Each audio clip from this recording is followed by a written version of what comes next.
Physics by Aristotle. Book 3. Section 1. Nature has been defined as a principle of motion and change, and it is the subject of our inquiry. We must therefore see that we understand the meaning of motion, for if it were unknown, the meaning of nature too would be unknown. When we have determined the nature of motion, our next task will be to attack in the same way the terms which are involved in it. Now motion is supposed to belong to the class of things which are continuous, and the infinite presents itself first in the continuous, that is, how it comes about that infinite is often used in definitions of the continuous. What is infinitely divisible is continuous. Besides these, place, void, and time are thought to be necessary conditions of motion. Clearly, then, for these reasons, and also because the attributes mentioned are common to and coextensive with all the objects of our science, we must first take each of them in hand and discuss it. For the investigation of special attributes comes after that of the common attributes. To begin, then, as we said, with motion. We may start by distinguishing 1. What exists in a state of fulfillment only, 2. What exists as potential, 3. What exists as potential and also in fulfillment, one being a this, another so much, a third such, and similarly in each of the other modes of the predication of being. Further, the word relative is used with reference to 1. Excess and defect, 2. Agent and patient, and generally what can move and what can be moved. For what can cause movement is relative to what can be moved, and vice versa. Again, there is no such thing as motion over and above the things. It is always with respect to substance, or to quantity, or to quality, or to place, that what changes, changes. But it is impossible, as we assert, to find anything common to these which is neither this, nor quantum, nor quale, nor any of the other predicates. Hence neither will motion and change have reference to something over and above the things mentioned, for there is nothing over and above them. Now each of these belongs to all its subjects in either of two ways, namely, 1. Substance, the one is positive form, the other privation, 2. In quality, white and black, 3. In quantity, complete and incomplete, 4. In respect of locomotion, upwards and downwards, or light and heavy. Hence, there are as many types of motion or change as there are meanings of the word is. We have now before us the distinctions in the various classes of being what is full real and what is potential. Definition. The fulfillment of what exists potentially, insofar as it exists potentially, is motion, namely, of what is alterable qua alterable, alteration of what can be increased, and its opposite, what can be decreased. There is no common name, increase and decrease, of what can come to be and can pass away, coming to be and passing away, of what can be carried along, locomotion. Examples will elucidate this definition of motion. When the buildable, insofar as it is just that, is fully built, it is being built, and this is building. Similarly, learning, doctoring, rolling, leaping, ripening, aging. The same thing, if it is of a certain kind, can be both potential and fully real, not indeed at the same time or not in the same respect, but, for example, potentially hot and actually cold. Hence at once such things will act and be acted on by one another in many ways. Each of them will be capable at the same time of causing alteration and of being altered. Hence, too, what affects motion as a physical agent can be moved. When a thing of this kind causes motion, it is itself also moved. This indeed has led some people to suppose that every mover is moved. But this question depends on another set of arguments, and the truth will be made clear later. It is possible for a thing to cause motion, although it is incapable of being moved. It is the fulfillment of what is potential when it is already fully real, and operates not as itself, but as movable, that is motion. What I mean by as is this. Bronze is potentially a statue, but it is not the fulfillment of bronze as bronze which is motion. For to be bronze and to be a certain potentiality are not the same. If they were identical without qualification, that is, in definition, the fulfillment of bronze as bronze would have been motion, but they are not the same, as has been said. This is obvious in contraries. To be capable of health and to be capable of illness are not the same, for if they were, there would be no difference between being ill and being well. Yet the subject both of health and of sickness, whether it is humour or blood, is one and the same. We can distinguish then between the two, just as, to give another example, colour and visible are different, and clearly it is the fulfillment of what is potential as potential that is motion. So this precisely is motion. Further, it is evident that motion is an attribute of a thing just when it is fully real in this way, and neither before nor after. For each thing of this kind is capable of being at one time actual, at another time not. Take, for instance, the buildable as buildable.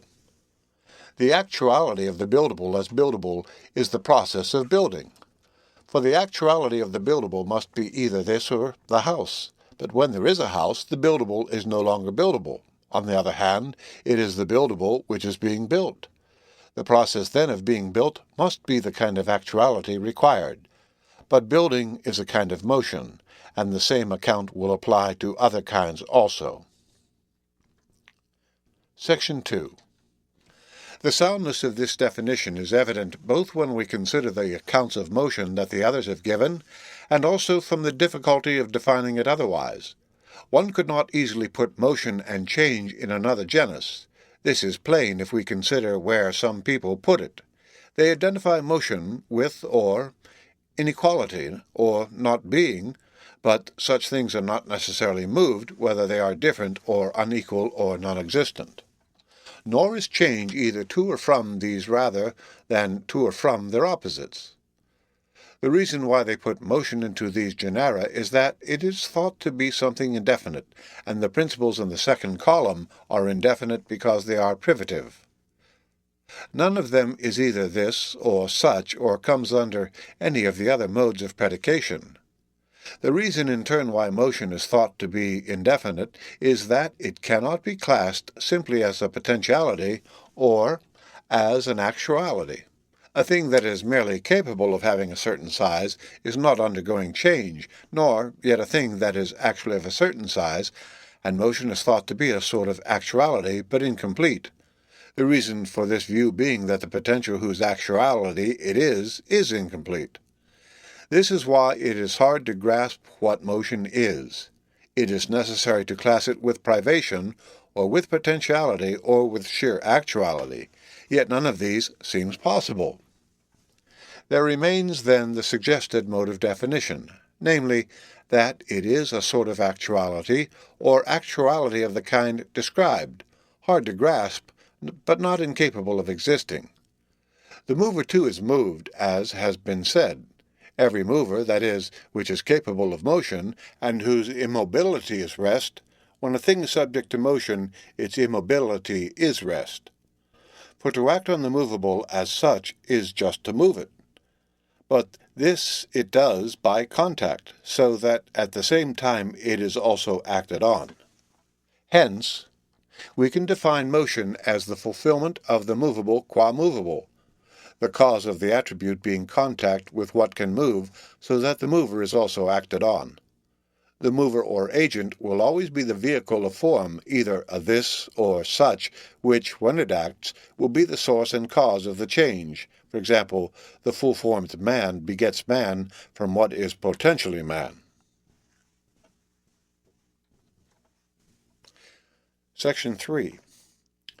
The solution of the difficulty that is raised about the motion, whether it is in the movable, is plain.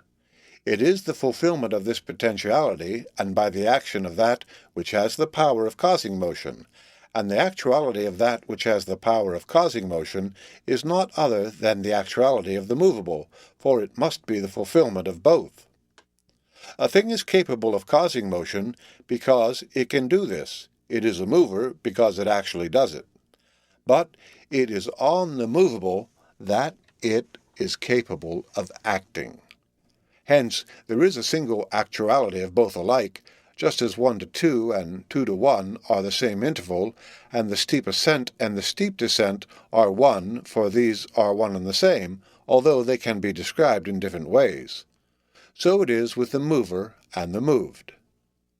This view has a dialectical difficulty. Perhaps it is necessary that the actuality of the agent and that of the patient should not be the same. The one is agency, and the other patiency, and the outcome and completion of the one is an action, that of the other a passion.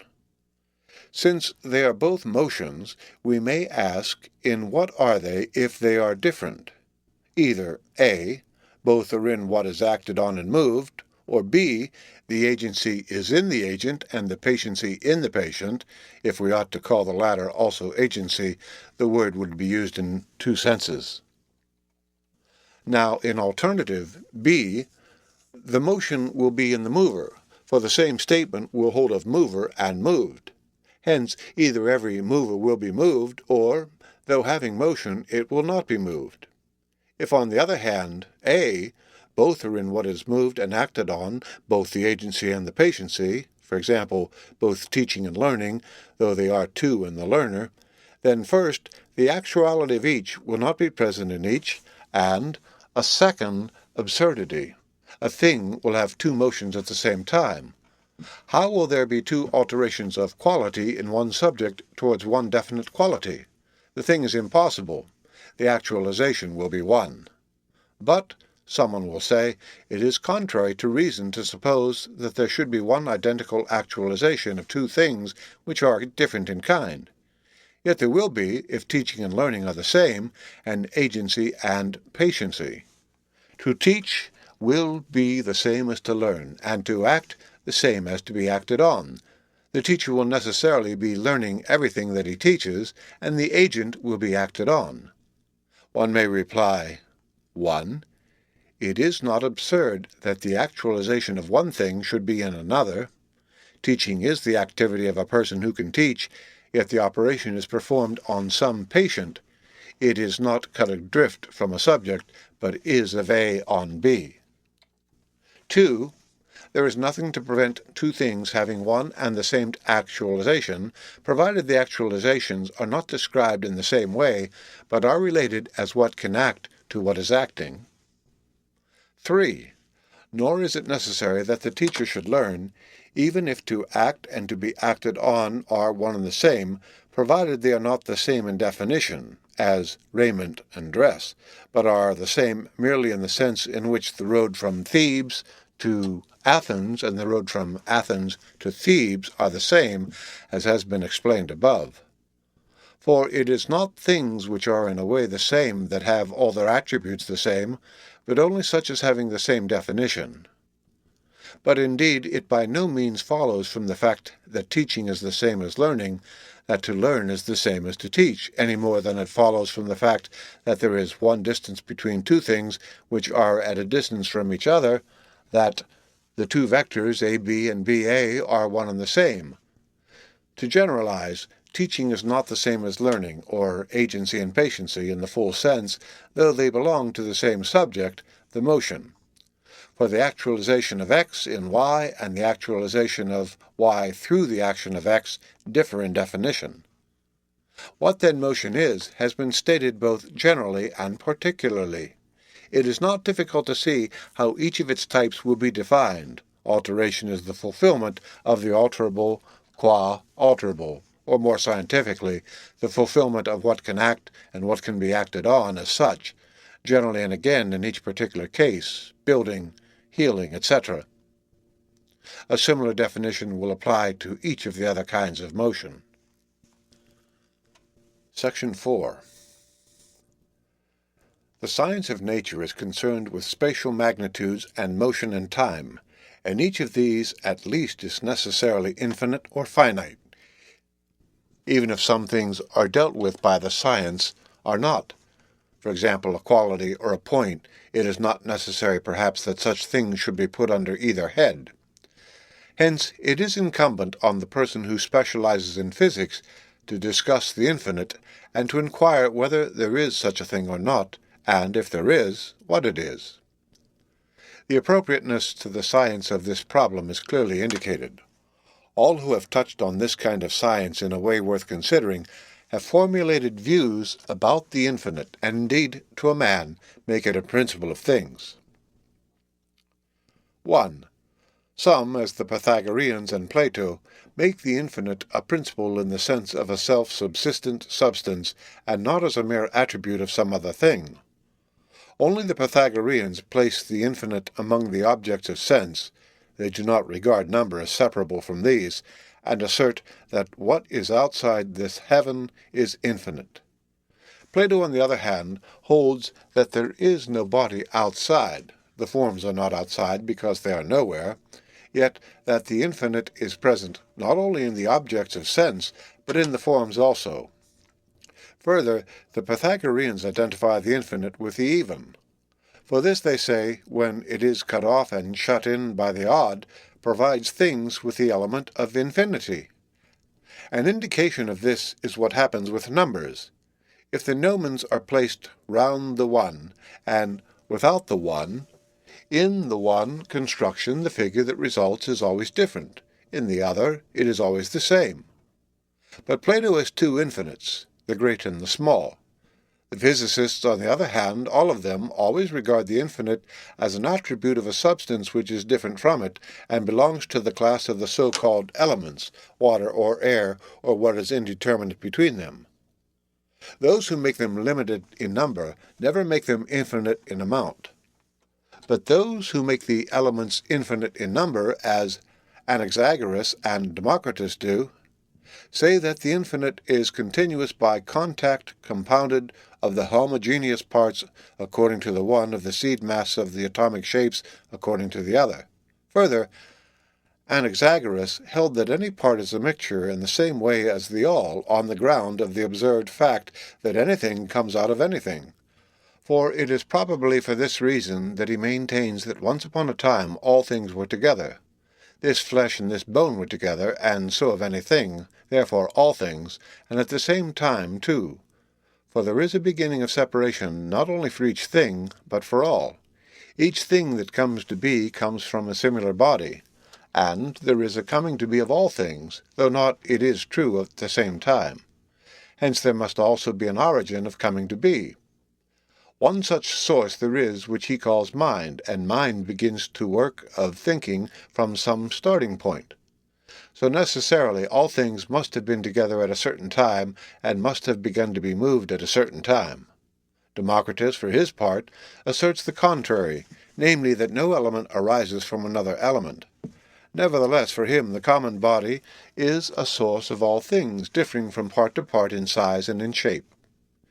It is clear then from these considerations that the inquiry concerns the physicist, nor is it without reason that they all make it a principle or source. We cannot say that the infinite has no effect, and the only effectiveness which we can ascribe to it is that of a principle. Everything is either a source or derived from a source, but there cannot be a source of the infinite or limitless, for that would be a limit of it.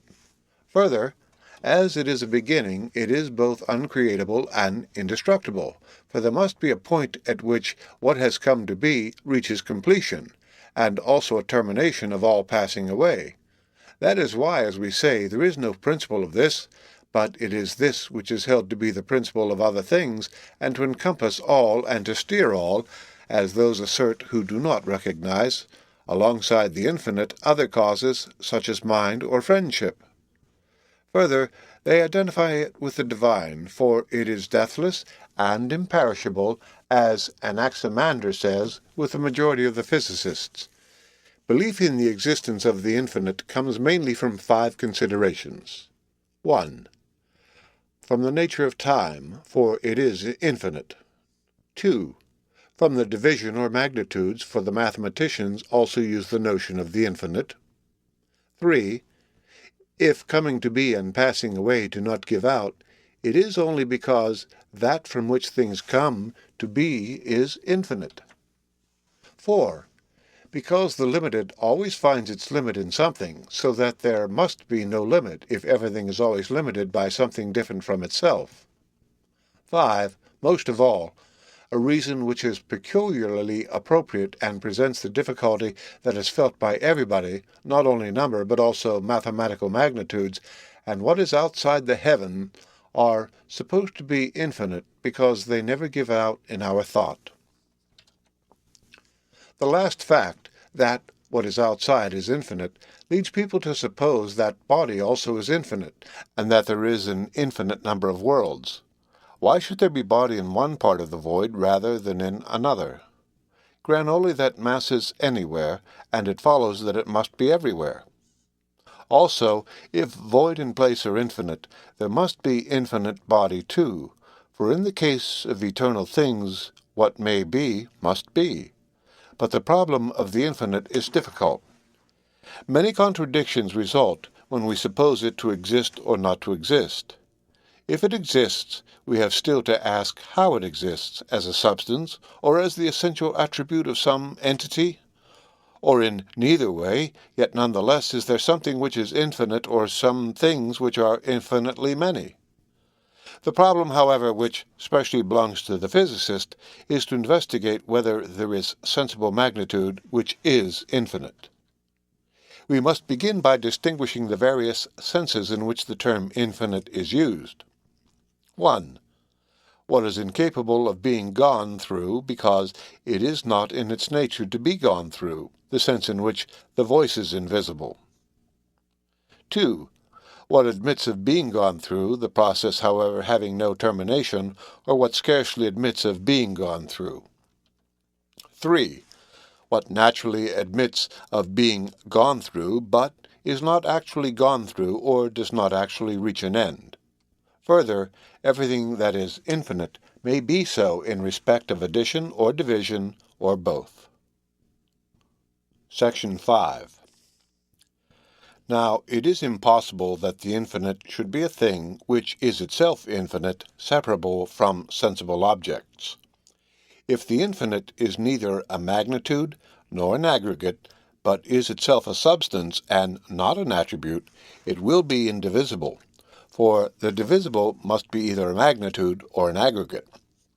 But if individuals then not infinite, except in the sense, one, in which the voice is invisible, but this is not the sense in which it is used by those who say that the infinite exists, nor that in which we are investigating it, namely as 2, that which cannot be gone through. But if the infinite exists as an attribute, it would not be qua infinite an element in substances, any more than the invisible would be an element of speech, though the voice is invisible. Further, how can the infinite be itself anything unless both number and magnitude, of which it is an essential attribute, exist in that way? If they are not substances, a fortiori, the infinite is not. It is plain, too, that the infinite cannot be an actual thing and a substance and principle, for any part of it that is taken will be infinite, if it has parts, for to be infinite and the infinite are the same, if it is a substance and not predicated of a subject. Hence it will be either indivisible or divisible into infinites. But the same thing cannot be many infinites. Yet just as part of air is air, so a part of the infinite would be infinite, if it is supposed to be a substance and principle. Therefore the infinite must be without parts and indivisible. But this cannot be true of what is infinite in full completion, for it must be a definite quantity. Suppose then that infinity belongs to substance as an attribute. But, if so, it cannot, as we have said, be described as a principle, but rather that of which it is, an attribute, the air or the even number. Thus the view of those who speak after the manner of the Pythagoreans is absurd. With the same breath, they treat the infinite as substance and divide it into parts. This discussion, however, involves the more general question whether the infinite can be present in mathematical objects and things which are intelligible and do not have extension, as well as among sensible objects. Our inquiry, as physicists, is limited to its special subject matter, the objects of sense, and we have to ask whether there is or is not among them a body which is infinite in the direction of increase. We may begin with a dialectical argument and show as follows that there is no such thing. If bounded by a surface is the definition of body, there cannot be an infinite body, either intelligible or sensible. Nor can number taken in abstraction be infinite, for number, or that which has number, is numerable. If then the numerable can be numbered, it would also be impossible to go through the infinite. If, on the other hand, we investigate the question more in accordance with the principles appropriate to physics, we are led as follows to the same result. The infinite body must be either 1. Compound, or 2. Simple, yet neither alternative is possible. 1. Compound the infinite body will not be if the elements are finite in number. For there must be more than one, and the contraries must always balance, and no one of them can be infinite. If one of the bodies falls in any degree short of the other in potency, suppose fire is finite in amount while air is infinite, and a given quantity of fire exceeds in power the same amount of air in any ratio provided, it is numerically definite. The infinite body will obviously prevail over and annihilate the finite body. On the other hand, it is impossible that each should be infinite. Body is what has extension in all directions, and the infinite is what is boundlessly extended, so that the infinite body would be extended in all directions ad infinitum. Nor, 2, can the infinite body be one and simple, whether it is, as some hold, a thing over and above the elements, from which they generate the elements, or is not thus qualified. A. We must consider the former alternative, for there are some people who make this the infinite, and not air or water, in order that the other elements may not be annihilated by the element which is infinite. They have contrariety with each other. Air is cold, water moist, fire hot. If one were infinite, the others by now would have ceased to be. As it is, they say the infinite is different from them and is their source. It is impossible, however, that there should be such a body, not because it is infinite on that point a general proof can be given which applies equally to all, air, water, or anything else, but simply because there is, as a matter of fact, no such sensible body alongside the so-called elements. Everything can be resolved into the elements of which it is composed. Hence the body in question would have been present in our world here alongside air and fire and earth and water, but nothing of the kind is observed. B. Nor can fire or any other of the elements be infinite. For generally, and apart from the question of how any of them could be infinite, the all, even if it were limited, cannot either be or become one of them. As Heraclitus says, that at some time all things become fire. The same argument applies also to the one which the physicists suppose to exist alongside the elements, for everything changes from contrary to contrary, for example, from hot to cold. The preceding consideration of the various cases serves to show us whether it is or is not possible that there should be an infinite sensible body. The following arguments give a general demonstration that it is not possible. It is the nature of every kind of sensible body to be somewhere, and there is a place appropriate to each, the same for the part and for the whole. For example, for the whole earth and for a single clod, and for fire and for a spark. Suppose, A, that the infinite sensible body is homogeneous. Then each part will be either immovable or always being carried along. Yet neither is possible, for why downwards rather than upwards or in any other direction? I mean, for example, if you take a clod, where will it be moved, or where will it be at rest? For ex hypotheosi, the place of the body akin to it is infinite. Will it occupy the whole place then? And how? What then will be the nature of the rest and of its movement, or where will they be?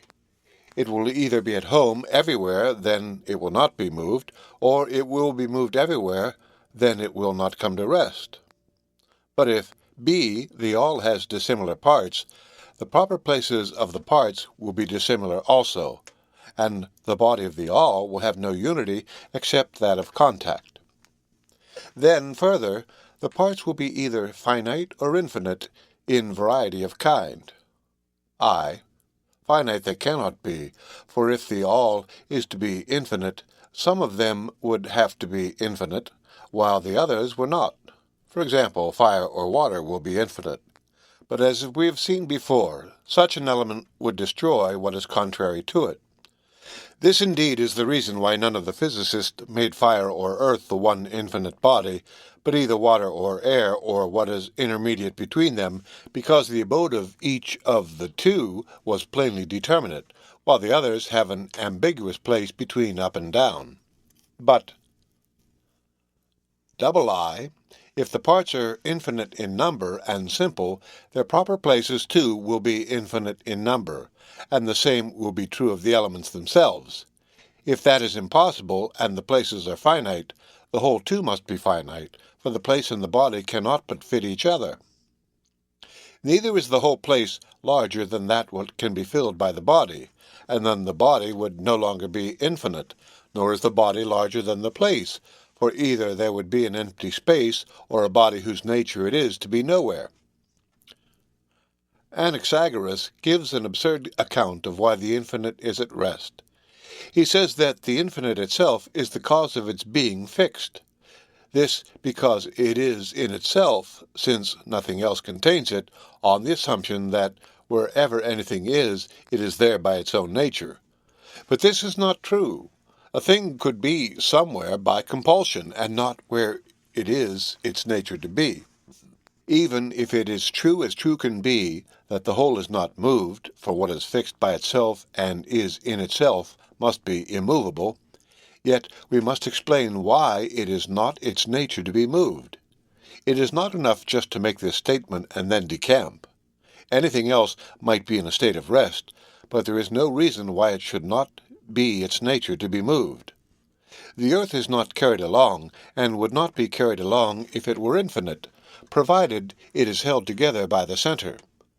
But it would not be because there was no other region in which it could be carried along that it would remain at the center, but because this is its nature. Yet in this case also we may say that it fixes itself. If then in the case of the earth, supposed to be infinite, it is at rest, not because it is infinite, but because it has weight, and what is heavy rests at the center, and the earth is at the center, similarly the infinite also would rest in itself, not because it is infinite and fixes itself, but owing to some other cause. Another difficulty emerges at the same time. Any part of the infinite body ought to remain at rest. Just as the infinite remains at rest in itself because it fixes itself, so too any part of it you may take will remain in itself. The appropriate places of the whole and of the part are alike. For example, of the whole earth and of a clod, the appropriate place is the lower region. Of fire as a whole and of a spark, the upper region.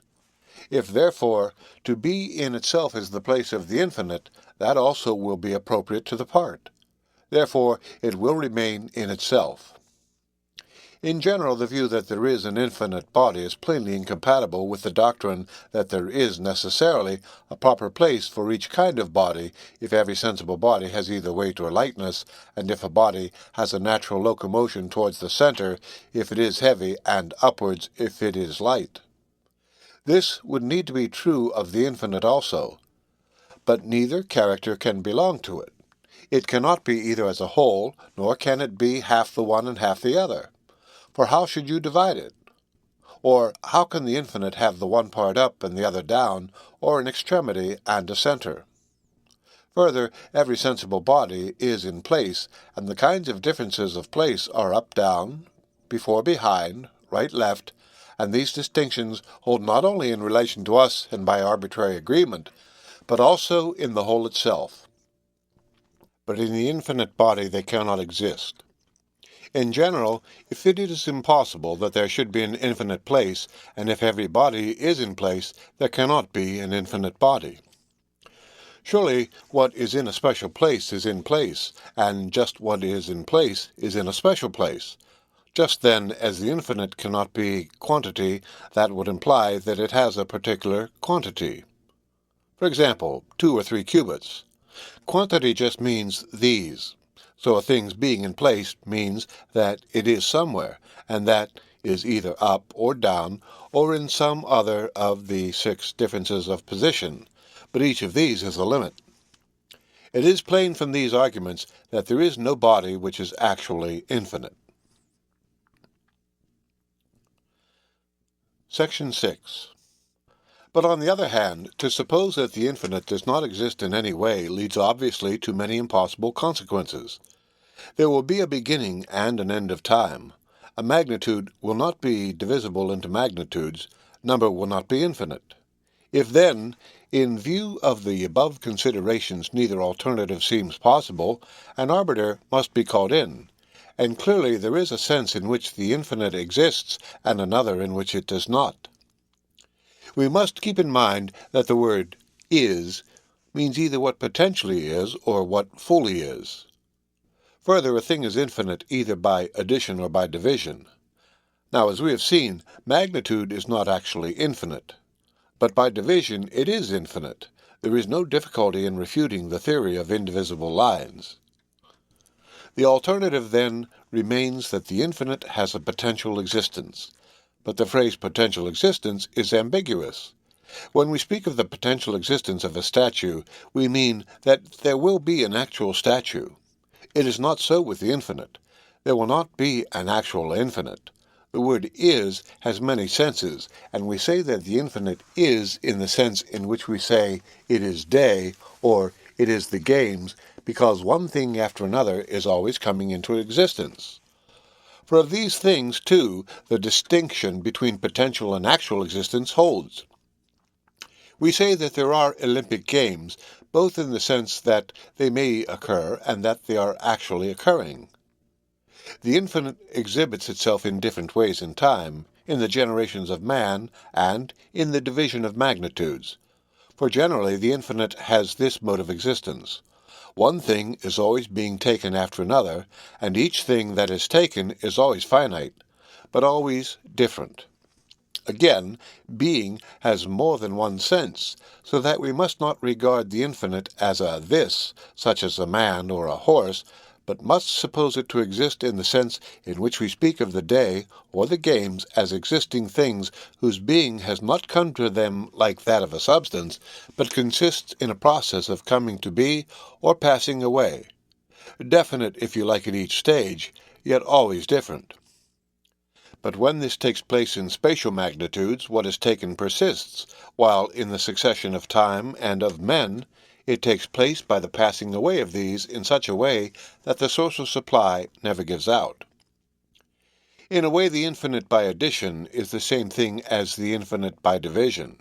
In a finite magnitude, the infinite by addition comes about in a way inverse to that of the other.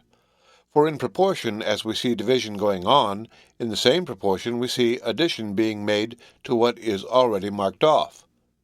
For if we take a determinate part of a finite magnitude, and add another part determined by the same ratio, not taking in the same amount of the original whole, and so on, we shall not traverse the given magnitude. But if we increase the ratio of the part, so as always to take in the same amount, we shall traverse the magnitude, for every finite magnitude is exhausted by means of any determinate quantity, however small. The infinite, then, exists in no other way. But in this way it does exist potentially and by reduction.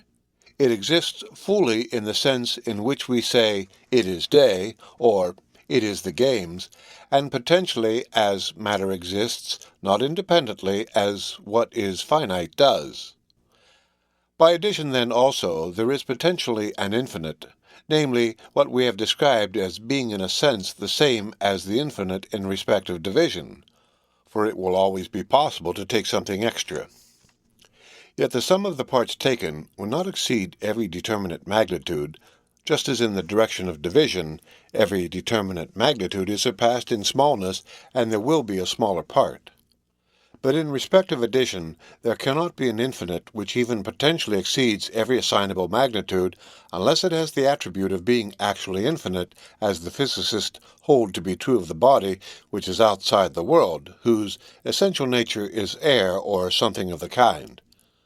But if there cannot be in this way a sensible body which is infinite in the full sense, evidently there can no more be a body which is potentially infinite in respect of addition, except as the inverse of the infinite by division, as we have said. It is for this reason that Plato also made the infinites 2 in number, because it is supposed to be possible to exceed all limits and to proceed ad infinitum in the direction both of increase and of reduction. Yet though he makes the infinites 2, he does not use them. For in the numbers, the infinite in the direction of reduction is not present, as the monad is the smallest.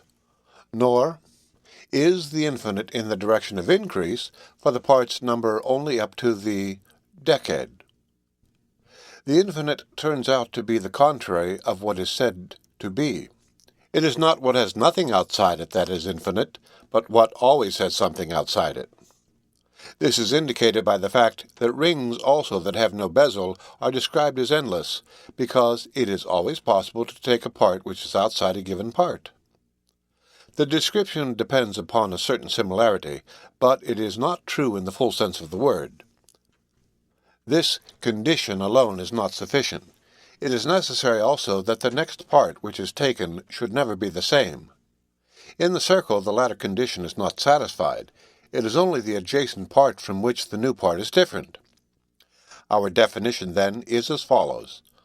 A quantity is infinite if it is such that we can always take a part outside what has already been taken.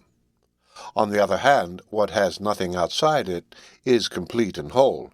For thus we define the whole, that from which nothing is wanting, as a whole man or a whole box. What is true of each particular is true of the whole as such. The whole is that of which nothing is outside. On the other hand, that from which something is absent and outside, however small that may be, is not all. Whole and complete are either quite identical or closely akin. Nothing is complete, teleion, which has no end, telos, and the end is a limit. Hence Parmenides must be thought to have spoken better than Melissus. The latter says that the whole is infinite, but the former describes it as limited, equally balanced from the middle. For to connect the infinite with the all and the whole is not like joining two pieces of string, for it is from this they get the dignity they ascribe to the infinite, its containing all things and holding the all in itself from its having a certain similarity to the whole. It is, in fact, the matter of the completeness which belongs to size and what is potentially a whole, though not in the full sense. It is divisible both in the direction of reduction and of the inverse addition. It is a whole and limited, not, however, in virtue of its own nature, but in virtue of what is other than it. It does not contain, but, insofar as it is infinite, is contained. Consequently also it is unknowable, qua infinite, for the matter has no form. Hence it is plain that the infinite stands in the relation of part rather than of whole. For the matter is part of the whole, as the bronze is of the bronze statue. If it contains in the case of sensible things, in the case of intelligible things, the great and the small ought to contain them. But it is absurd and impossible to suppose that the unknowable and indeterminate should contain and determine. Section 7. It is reasonable that there should not be held to be an infinite in respect of addition, such as to surpass every magnitude, but that there should be thought to be such an infinite in the direction of division. For the matter and the infinite are contained inside what contains them, while it is the form which contains. It is natural, too, to suppose that in number there is a limit in the direction of the minimum, and that in the other direction every assigned number is surpassed.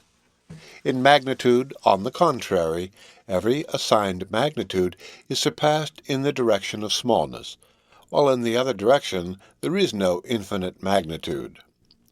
The reason is that what is one is indivisible, whatever it may be. For example, a man is one man, not many. Number, on the other hand, is a plurality of ones and a certain quantity of them. Hence, number must stop at the indivisible, for 2 and 3 are merely derivative terms, and so on with each of the other numbers. But in the direction of largeness, it is always possible to think of a larger number, for the number of times a magnitude can be bisected is infinite. Hence, this infinite is potential, never actual. The number of parts that can be taken away always surpasses any assigned number. But this number is not separable from the process of bisection, and its infinity is not a permanent actuality, but consists in a process of coming to be, like time and the number of time. With magnitudes, the contrary holds. What is continuous is divided ad infinitum, but there is no infinite in the direction of increase. For the size which it can potentially be, it can also actually be. Hence, since no sensible magnitude is infinite, it is impossible to exceed every assigned magnitude. For, if it were possible, there would be something bigger than the heavens. The infinite is not the same in magnitude and movement and time in the sense of a single nature, but its secondary sense depends on its primary sense. That is, movement is called infinite in virtue of the magnitude covered by the movement, or alteration or growth, and time because of the movement. I use these terms for the moment.